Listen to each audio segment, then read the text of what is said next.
I'm Colin from SunTime Yurts. Today I am with Elizabeth, one of our first partners, customers. Yeah. Excited recipient. We are on Vashon Island, just west of Seattle in the northwest, and we're gonna interview her about how her first fall and winter were in her yurt, in her 4-wall, 16-foot yurt. Okay, well this is my sleeping area. These are, I stacked these up over there. Usually these are for visitors, these stools. So this is my bed. I bring it down. The base coat. I always put these up because moisture and cold wants to condense underneath. Another one there. So yeah, so I do this every day, and it gets to be a routine. You know, anything you do just becomes a routine. So that's my bed, and then I put a sheet on it, and I have blankets. My blankets and stuff are back there. My clothes are in here. And I use this nice little candle to heat up my coffee in the morning. So usually I'll get out of bed, stir the fire, get back in bed and light my candle and let my coffee warm up. And it takes about 10 minutes, and then I have my coffee, and then I go up to the house because I do have my kids up at the house. Yep. Yeah, so right now the camera's all natural light. You can tell how light it is inside of here. I love the way the sun comes through, and of course there's the moonlight. The moonlight gets so bright it keeps me awake. Yeah. Yep. I keep my food in here. A lot of times I have to go up and make breakfast and lunch for my kids. They're still in school. So I usually eat a lot of nuts and grains, and I have more food in there. And these are my dishes, pots and pans. And I do have a little gas stove that I use when I really want to have something right away. Otherwise, I just wait for the fire to kick in. Yeah, everything hangs up. Yeah, the ones that are built in America that have all the wood static and has insulation and plastic. I've been in those, and everything's so perfect. Yeah. And it's not organic, and this has a handmade folk life feel, an artist feel to it. Yeah, for sure. And I've noticed in my experience without windows, I've almost enjoyed not having windows. It's kind of like, I tell people it's like kind of pulling a nice wool blanket over your head during like a scary movie. Like it's just that secure, like your little escape. I found that my hearing has gotten better. So I have a new roommate that lives up at the house, and my daughter's boyfriend, and I can hear their car. So my body says, oh, so-and-so's coming home. And they're like 2 blocks away. And then they come up the driveway. So my hearing has been attuned, and I can hear further away. You don't need to look outside. I don't need to look up because I can hear what's going on.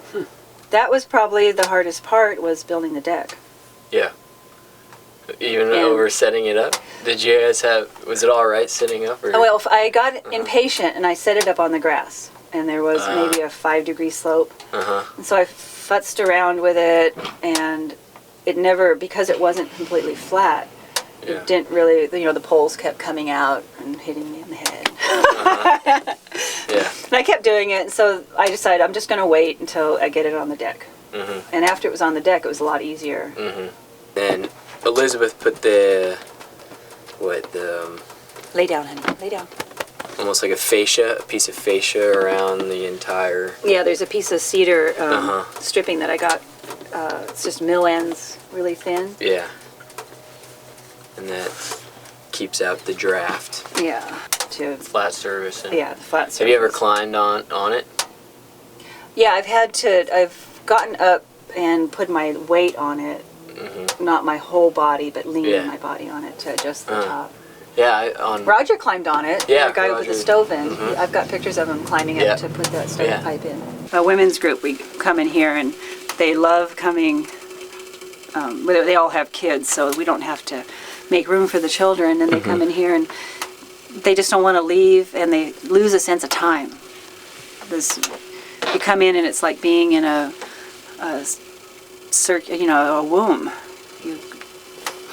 You feel insulated, and you can just let the outside world go away. Timeless. Timeless, yeah. Yeah, I have paper. I have this old humidity thing. So I've got this. It's got a temperature, and right now it's 68, and it's 50% humidity.